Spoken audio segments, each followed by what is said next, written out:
Ahora, en esta imagen quiero observar un detalle particular, ¿no? Está semidesnudo, con muy pocos recursos, con muchas falencias. ¿Y qué parecido que es este hombre a la condición de todos nosotros?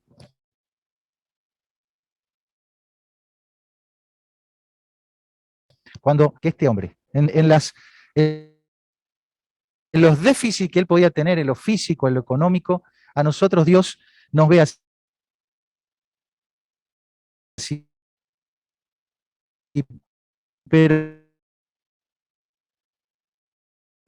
también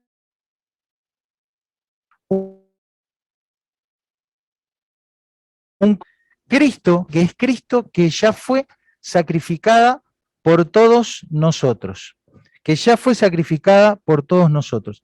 Dale doble clic a la pantalla, así se va lo de abajo,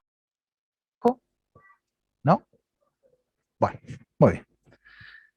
Entonces, este es el panorama con el cual nos encontramos en esta última semana. Cristo Jesús es el Cordero de Dios que quita el pecado del mundo y quien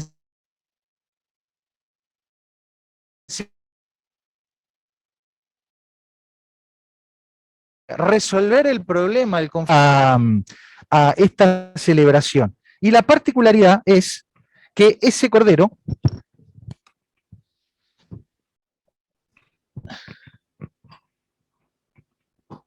a ver si pasame por favor el cable del cañón, lo voy a poner acá, porque yo ya cambié acá hace rato y ahí todavía no cambia, está súper lento.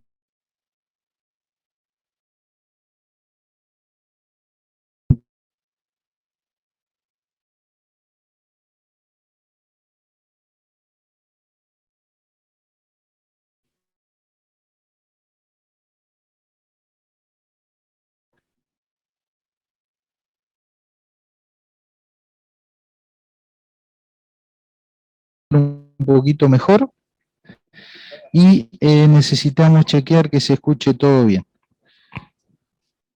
Acercar un poquito la mesa. Bien. Muy bien, entonces una particularidad de este cordero que era llevado. Bien. Cerrate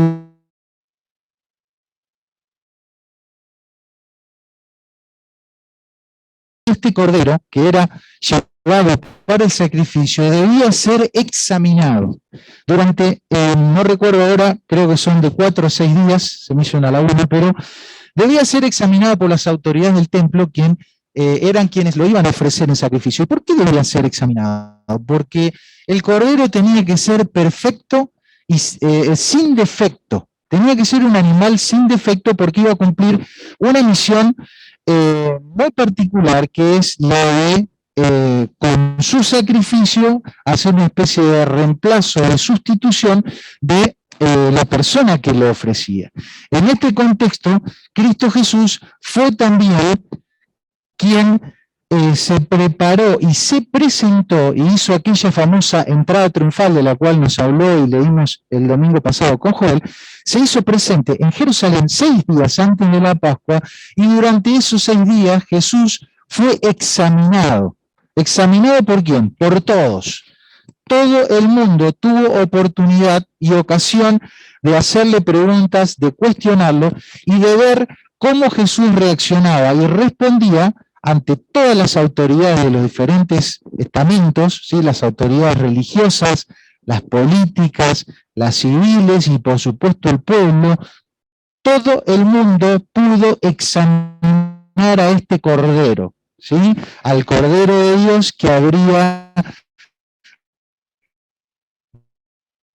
de quitar el pecado del mundo. Nos ubiquemos, que vayamos aprendiendo.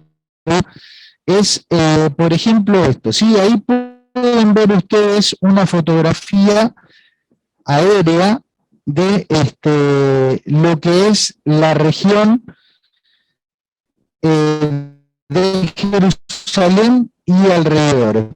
pueden ver ahí a su izquierda donde dice Temple Mount, esto es el monte del templo. Ahora ya no está el templo, acá está el famoso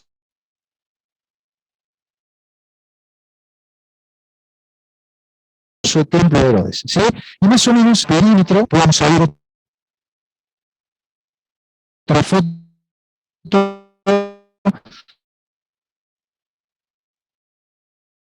de otro ángulo para que ustedes vean Cobano Viejo y la ciudad nueva, ¿no? Que va creciendo, antes de los Olivos. Esto, ahora después en otra diapo, en un videíto vamos a ver la perspectiva. Esto es un monte a la izquierda y esto de la derecha es otro monte. Y en el medio, ¿qué puede haber? Si tenés dos montes, dos serranías, ¿qué puede haber acá? Un valle, ¿sí? Que en realidad más que un valle es el cauce de un río que solamente tiene agua en la época de lluvia y es el famoso Valle de Cedrón, ¿sí? Si quieren saber más sobre todo esto y ver más fotografías y tener más detalle, se tienen que sumar a nuestro curso, nuestro viaje exploratorio de las tierras bíblicas, donde dedicamos 1 hora cada jueves a estudiar un lugar de todas las tierras bíblicas, ¿sí?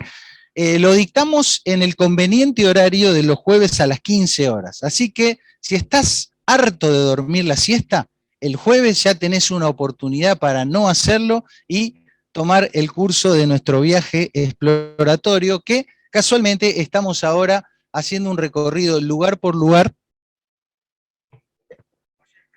más cerca, haciendo un recorrido lugar por lugar de lo que es la antigua Jerusalén, el templo, el monte del templo, etcétera, etcétera. Bueno, y ustedes dirán, bueno, a mí me gustaría viajar a Jerusalén y hacer ese mismo recorrido de la entrada triunfal que hizo Jesús, desde el monte de los Olivos hasta Jerusalén, también me gustaría hacerla. Bueno, hoy no se puede hacer todo ese recorrido porque acá, como ustedes ven, ya hay una autopista, ¿sí? Pero se puede recorrer este primer segmento que está pintadito ahí en líneas punteadas rojas. Y esta es una foto actual de cómo la gente que visita Jerusalén remeda lo que fue la entrada triunfal de Jesús, y ahí están con las hojas de palmera. Vamos a ver si podemos llegar a ver, espero que sí, lo probé 20 veces, pero vieron que hoy venimos. No, efectivamente no. No hay problema, tengo acá. Vamos a ver esta recreación. Vamos a ver una recreación de aquella entrada triunfal. El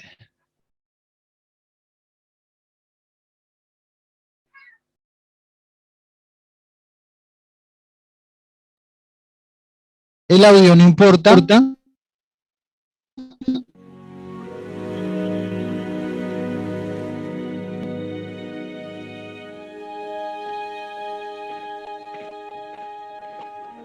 As they approached Jerusalem and came to Bethphage and Bethany at the Mount of Olives, Jesus sent 2 of his disciples, saying to them,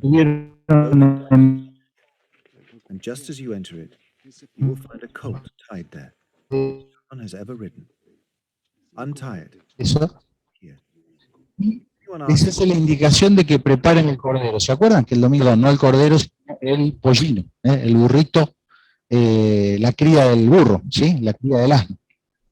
They went and found a colt outside in the street, tied at a doorway. As they untied it, some people standing there asked, "What are you doing untying that colt?" They answered as Jesus had told them. Entonces ahí fue, The people left. dijeron el maestro, que lo llevemos. When they brought the colt to Jesus and threw their cloaks over it, he sat on it. Many people spread their cloaks on the road, while others spread branches they had cut in the fields. Those who went ahead and those who followed shouted, "Hosanna! Blessed is he who comes in the name of the Lord. Blessed is the coming kingdom of our father David. Hosanna in the highest heaven."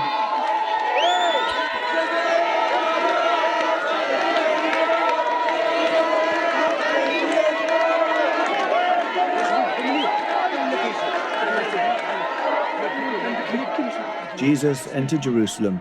Bien. Ahí pueden ver una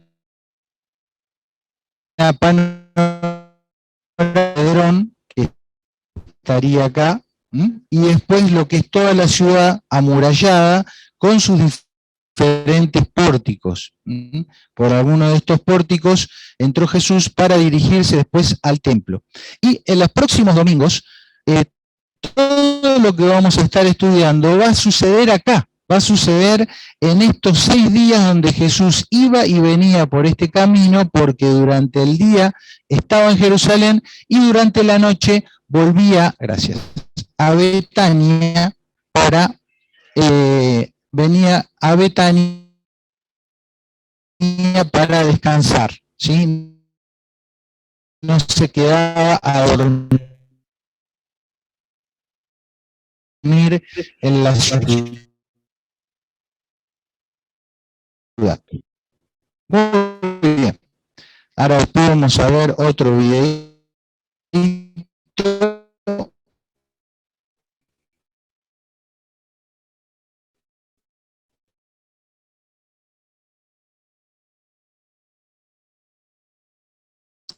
Continuamos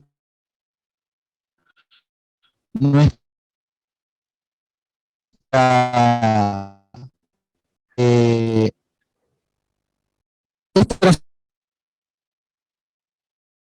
de Jerusalén hoy, ¿sí? De Jerusalén desde otro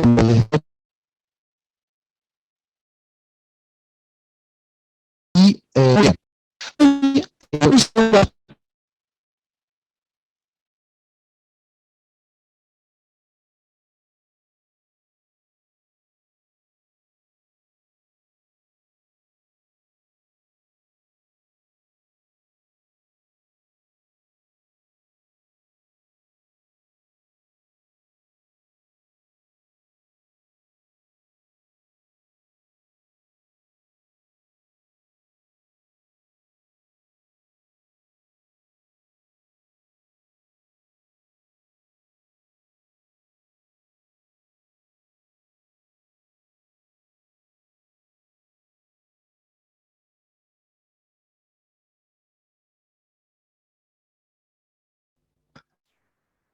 No sé si nos fuimos todos del Zoom.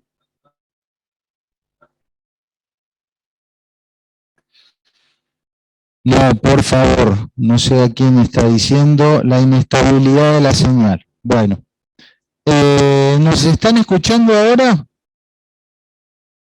Activa tu micrófono. Bien.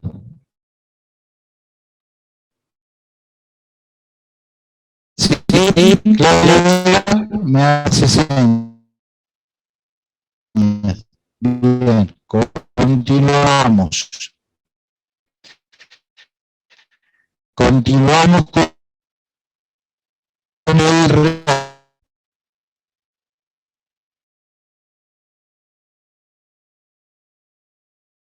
señal, avísame.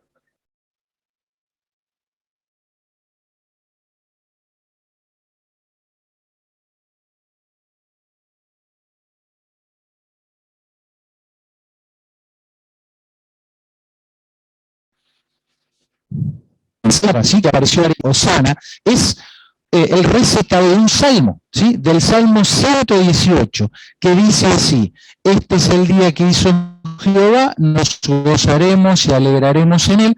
Oh Jehová, ahora sálvanos, te ruego,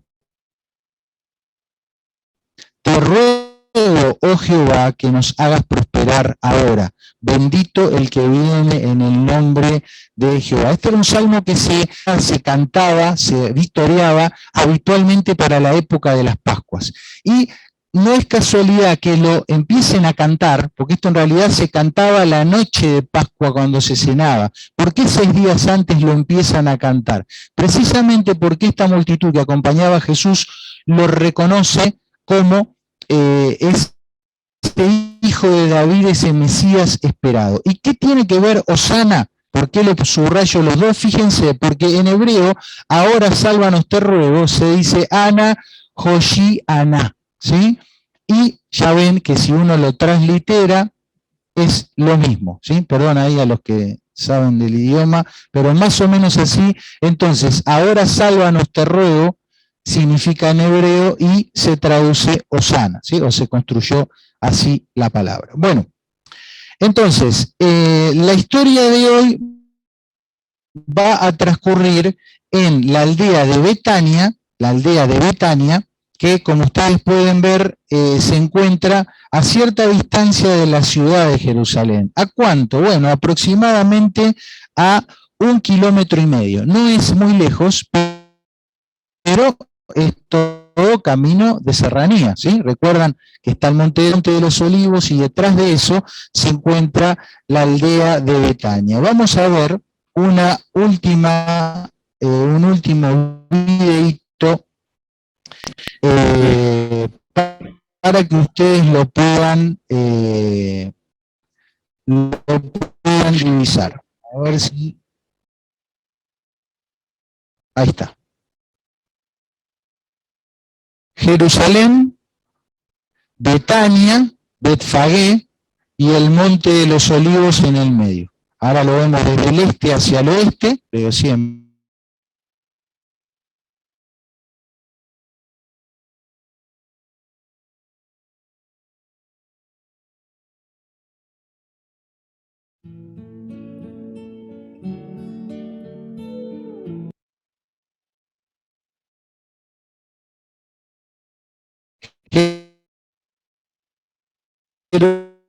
Jerusalén, observen el valle del Cedrón,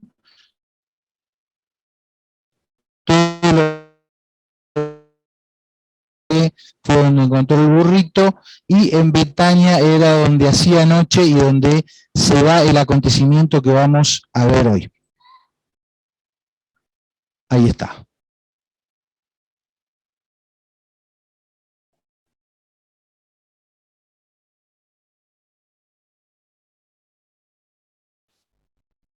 ¿Bien? Muy bien.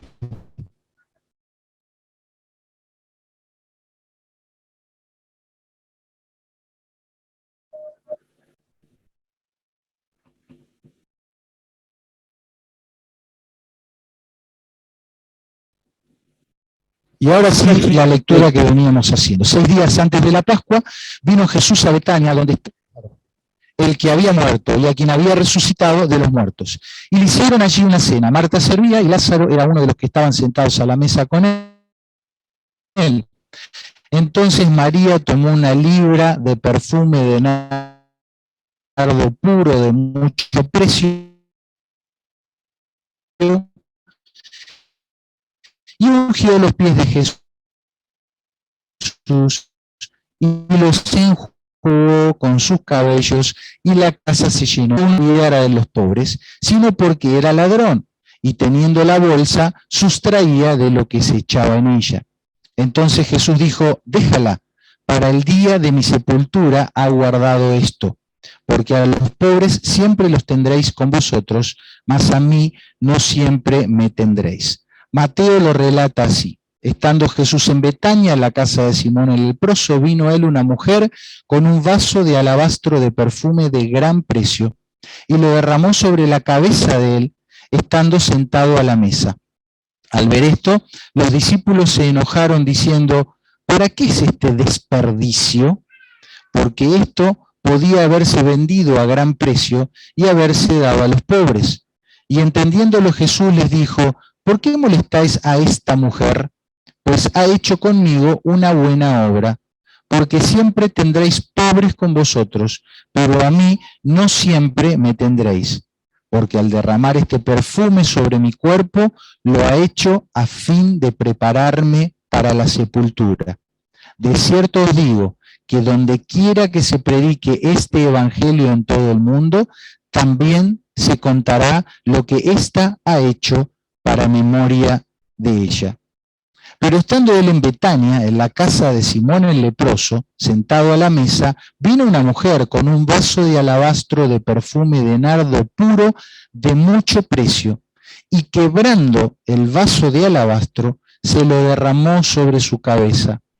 Y hubo algunos que se enojaron dentro de sí y dijeron: ¿para qué se ha hecho este desperdicio de perfume?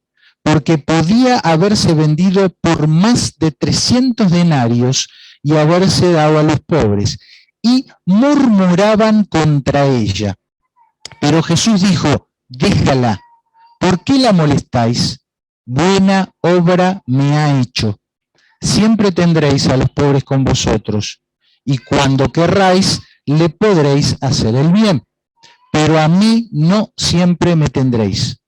Esta ha hecho lo que podía, porque se ha anticipado a ungir mi cuerpo para la sepultura.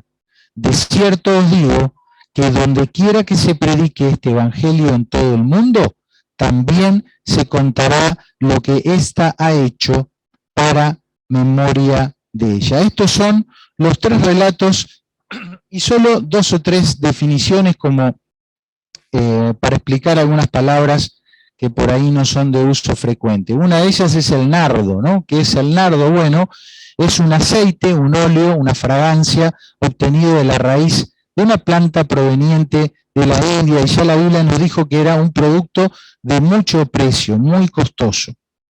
El alabastro es un mineral, es un tipo de piedra, ¿sí? Y dice que el recipiente estaba hecho de alabastro, estaba hecho de una piedra calada, ¿no es cierto? Bueno, el alabastro podía ser de un mineral costoso o de un mineral económico. ¿Cuál era el costoso? El que venía de Egipto, que era como un mármol. Y después en Israel, que no había mármol, había vasijas de alabastro de la piedra que se encuentra en esa zona, la zona mediterránea. Toda la piedra es de tipo yeso, se cala fácilmente, y se hacían también este tipo de vasijas. La Biblia dice que el frasco era de gran precio y el perfume también, una cantidad aproximada de 270 gramos, una libra, y su costo era aproximadamente de 300 denarios. Un denario era no solo una moneda de la época, sino era el equivalente de lo que se le pagaba a un obrero, a un jornalero, por un día de trabajo, por el jornal. Entonces vemos que este frasco de perfume podía costar 200, 300 mil pesos, 500 mil pesos, dependiendo, ¿no es cierto? Pero para que tengamos una idea del costo, de cuánto le salió a esa mujer, cuánto ella probablemente tuvo que ahorrar o qué otra cosa tuvo que vender, y mejor dicho, de qué se desprendió cuando quebró este frasco de alabastro y derramó 300 luquitas en los pies y en la cabeza del Señor. ¿Cuáles son las lecciones para aprender de esta historia que habla por sí sola y que estoy seguro que a todos ustedes, al igual que a mí, la cabecita nos da muchas vueltas, ¿no es cierto?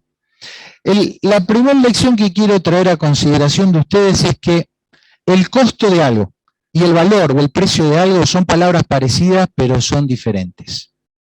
Una cosa es cuánto cuesta algo, y algo diferente es cuál es el precio o el valor de eso. Vamos a usar a los fines prácticos como sinónimos la palabra valor y la palabra precio, aunque técnicamente no son lo mismo. Pero observen este ejemplo que les voy a poner ahora para que ustedes vean que algo costoso, es decir, que requirió mucho dinero, mucho esfuerzo para su fabricación, no siempre es algo valioso o algo precioso para la persona que lo tiene, y viceversa. Para aclarar este trabalenguas, observen.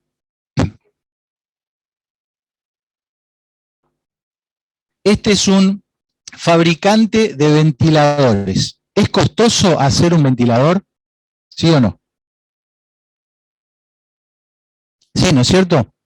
Tiene piezas, tiene una ingeniería, hay una fábrica, toda una logística para producirlo, Es costoso fabricar un ventilador. Sin embargo, si este vendedor fuese a vender ventiladores a los esquimales a Alaska, él estaría presentando un producto costoso, pero que para los esquimales no tendría ningún valor. ¿Sí? No es algo que sea, vamos a decir, precioso, que tenga valor para un esquimal un ventilador. En forma opuesta, si alguno de ustedes se encuentra en el desierto y ya a punto de desmayar por falta de líquido y viene alguien a venderte un vaso de agua, el producto, el agua, no es costosa, ¿no es cierto? Capaz que la cargaste de la canilla, ni pagaste un vasito de cartón. Sin embargo, es muy probable que para esta persona que está muriendo de sed, el agua sea muy valiosa, muy preciosa. Y tal vez esta persona estaría dispuesta a dar todo su dinero para comprarte ese vaso de agua, que no tiene costo, prácticamente, ¿no? Pero que en ese contexto es totalmente preciosa. Entonces, quiero que piensen en las cosas que nosotros apreciamos o valoramos, independientemente del costo, de cuánto cuesten, independientemente de cuánto cuesten, cuánto apreciamos ciertas cosas. Entonces, volviendo al relato y a lo que se nos contó aquí, Jesús hace una valoración de lo que sucedió ahí. Jesús hace una valoración de lo que sucedió allí. Y en pocas palabras podríamos decir que Jesús no midió el costo. A él no le importó cuánto costó o en cuánto se podía vender ese frasco de perfume. Porque él estaba enfocado ¿en qué? En el objetivo. El objetivo de ese frasco de perfume habría de ser ungirlo, prepararlo a él para su muerte, para su sepultura. Entonces, la primera cosa que quiero que llame la atención de todos nosotros. Observen las cosas que nosotros le damos valor, le damos un precio, las consideramos valiosas. Y digamos, ¿coincide el valor de eso con el objetivo? ¿Cuáles son mis objetivos en la vida? ¿O yo estoy valorando las cosas por el precio, por el costo que tienen? En el caso de Jesús, él no midió el costo, sino que se enfocó en el objetivo. Y a propósito de esto, vemos cuál es el objetivo que Jesús estaba mirando en ese momento. Dice un pasaje de la Biblia que él, por el gozo puesto delante de él, sufrió la cruz y menospreció el oprobio. Menospreció. Es decir que, inversamente, Jesús no le dio un precio, no le dio un valor significativo a su muerte en la cruz, porque él no estaba mirando el costo que tenía que pagar al ser crucificado, sino que él estaba mirando ¿qué cosa? El objetivo, el resultado. Y Cristo Jesús, observando que el resultado de su muerte, de su crucifixión, de su tortura, habría de ser tu salvación y la mía, menospreció, le dio un precio bajo, un valor bajo a ese sacrificio. Tremendo lo que hizo él. Entonces fíjense que la actitud de Jesús con la mujer, que parece que para él fue sin importancia que eso valiera 300.000 o 400.000 pesos, y uno diría, claro, no le importó porque él no los pagó. No, él conservó esa misma actitud cuando tuvo que ser él mismo quien pagó el precio, pagó el costo por tu perdón y por el mío. Jesús no mide el costo de las cosas. Entonces, si vos o yo queremos ir, entre comillas, a negociar con Dios y decirle, mirá, Dios, estoy haciendo esto por vos, fíjate cuánto me costó, el Señor te va a decir, querido, querida, yo no ando viendo cuánto cuestan las cosas. Yo miro el objetivo. Yo miro el objetivo. ¿Es costoso? ¿Es muy costoso? ¿Poco costoso? Eso a mí no me interesa. Dice Isaías que él derramó su vida hasta la muerte y fue contado con los pecadores, habiendo él llevado el pecado de muchos. Si pensamos en ese frasco de alabastro, de perfume de nardo de mucho precio, vemos que ese frasco de alabastro, a la primer persona que representa o que grafica es al mismo Cristo Jesús, quien se derramó, se quebrantó y dio su costosa vida sin importarle eso, porque apreciaba y valoraba tu perdón y el mío. El costo de tu perdón y de tu reconciliación con Dios fue incalculable. ¿Cuánto vale para ti? ¿Cuánto vale para mí? Espero que en esta noche nos vayamos todos de aquí observando este concepto. Cristo no midió el costo, ni del frasco de perfume, ni de su propio sacrificio, porque él tenía puesta la mirada en el objetivo. En segundo lugar, la segunda lección que podemos definir es que una vez que uno determina lo que es valioso y lo que es precioso, entonces, como consecuencia, tus emociones, tus pensamientos y tus acciones irán hacia allí. Determina qué es valioso o precioso para ti y tus emociones, tus pensamientos y tus acciones irán hacia allí. En el fondo del gráfico, ¿alguien se da cuenta lo que hay? Un mapa, ¿no es cierto? ¿Qué mapa? Un mapa del tesoro. Una vez que vos dijiste el tesoro que yo quiero está allá, entonces vas a hacer todo lo que haya que hacer para llegar a ese tesoro. Entonces la pregunta a resolver en cada uno de los que estamos aquí y allí y no sé dónde, es eso. ¿Qué cosa atesoras? ¿Qué cosas son valiosas o preciosas para ti independientemente del costo? Porque por ahí no son costosas, pero son preciosas y valiosas. Y lo que sabemos por regla general es que una vez que cada uno de nosotros determina lo que es valioso, lo que es precioso, todos los cañones de tus pensamientos, de tus argumentos mentales, de tus emociones y de tus acciones van a ir hacia ese lugar. Esto fue lo que sucedió con la mujer. Jesús dice que ella hizo una buena obra. Para la mujer, honrar a Jesús es tan precioso que, como dice la propaganda de la tarjeta de crédito, ya no tiene precio. Si ella en su mente puso en la balanza 300 lucas, un año de laburo, y en el otro platillo de la balanza, honrar en una cena al maestro, dijo, no lo pienso dos veces, crack, o partió y ungió al maestro. Tremendo, ¿no? La Biblia dice, donde está tu tesoro, allí estará tu corazón. ¿Qué es el corazón? Bueno, si quieren saber lo que es el corazón, los miércoles a las 20 horas, en nuestro estudio de la salvación, estaremos dedicándole, si Dios quiere, este miércoles 1 hora a estudiar qué es el corazón, qué es el cuerpo, ya hablamos del alma, del espíritu y todo eso. Muy bien.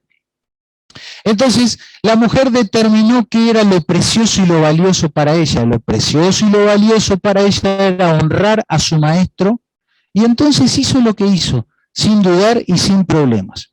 Pero ella no fue la única que estuvo en la cena, ¿recuerda? Los discípulos, ¿qué hicieron? ante el mismo escenario, se enojaron, diciendo, ¿para qué? ¿Qué cosa?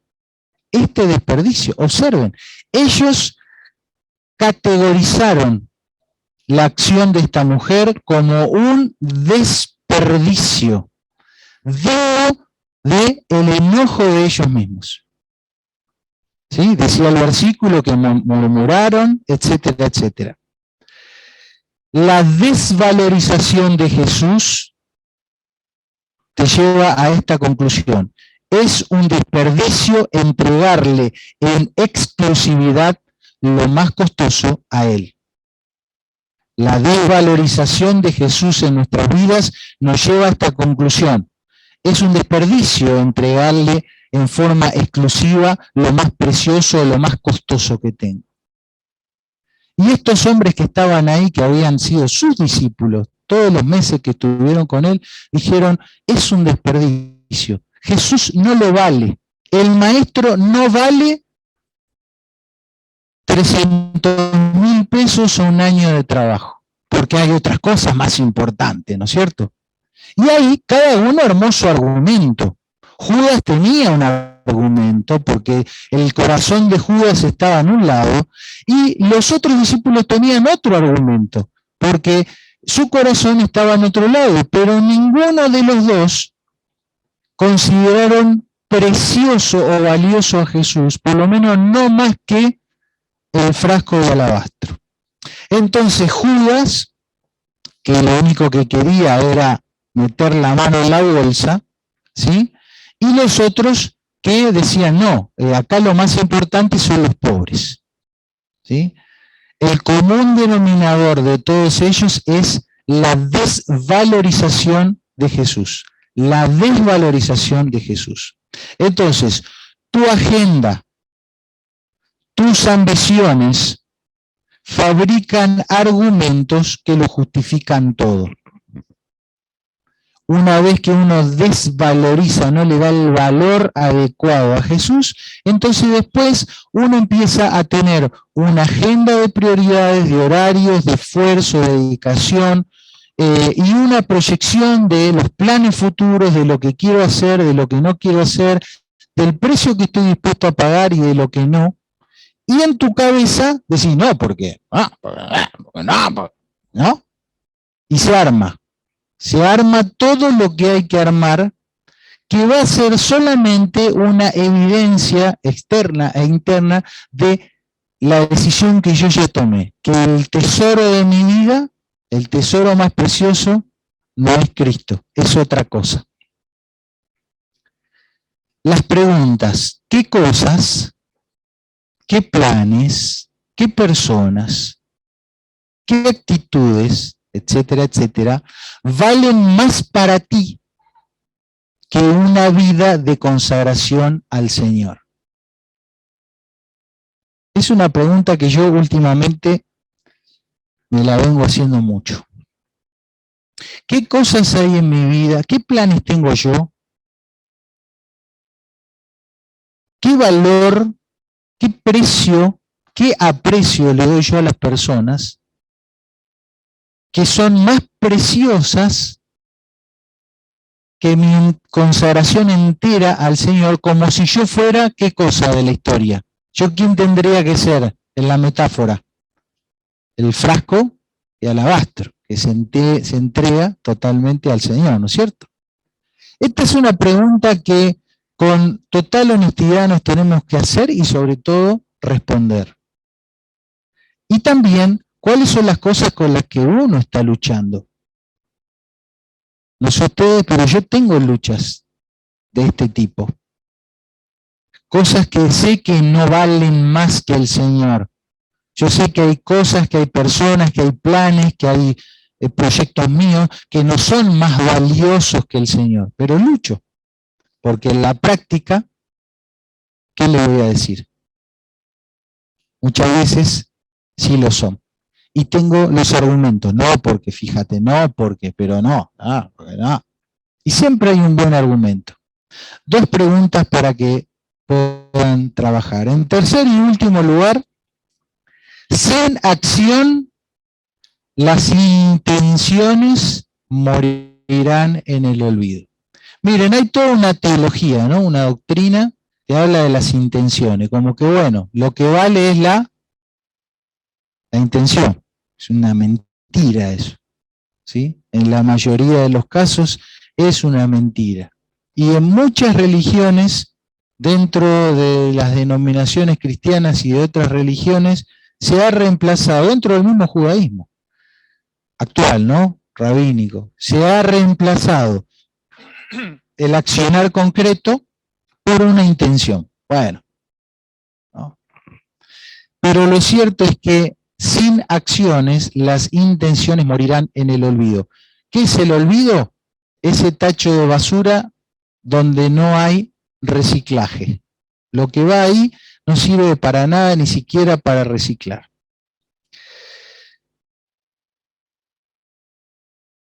Por oposición, una acción de consagración, tal vez es un momento, pero después es una eternidad para celebrarlo. Y es lo que pasó con esta mujer, ¿no? Ella hubo una cena, una oportunidad, un día. Obviamente ella no sabía que Jesús iba a morir, no sabía lo de la sepultura, no sabía que 2000 años después nosotros íbamos a estar hablando de ella y que iba a ser nuestro ejemplo. Ella no sabía nada de eso. Pero en el momento, en el lugar, en la ocasión, en la oportunidad, ella hizo lo que tenía que hacer. Puso el tesoro donde lo tenía que poner. Dijo, honrar al maestro no tiene precio. Y entonces actuó. Y cuando actuó en consagración, sucedió lo que sucedió. Y al día de hoy, cumpliendo la palabra de Jesús, donde quiera que se predique el Evangelio en todo el mundo, acá estamos en la punta del otro extremo, ¿no? De Jerusalén, se contará lo que esta mujer ha hecho para memoria de ella. ¿Cómo se llama el perfume que derramarás a los pies de Cristo? Hay que ponerle un nombre y apellido a este perfume. Puede ser una persona, puede ser algo material, puede ser algún plan, algún proyecto, alguna idea, no sé, o un poco de todo eso. Eso que a veces uno guarda, atesora y está ahí. ¿Qué tal si el Señor te dice, quebralo, rompelo y derramalo? No para arruinarte la vida de todo lo que vos querías, sino para que realmente el acto de consagración tenga después una eternidad para disfrutarlo. ¿En qué acciones, en qué actitudes, en qué emociones, en qué ideas podemos demostrar esta semana que obedecer al Señor y que imitar a Cristo es algo que no tiene precio?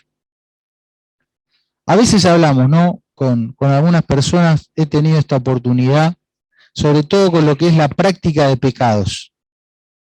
A veces estamos metidos en un pecado que practicamos sistemáticamente y viene el quebrantamiento, viene la intención de decir, no puedo seguir con esto. Y entonces viene la pregunta incómoda. ¿Cuánto vale para vos dejar este pecado?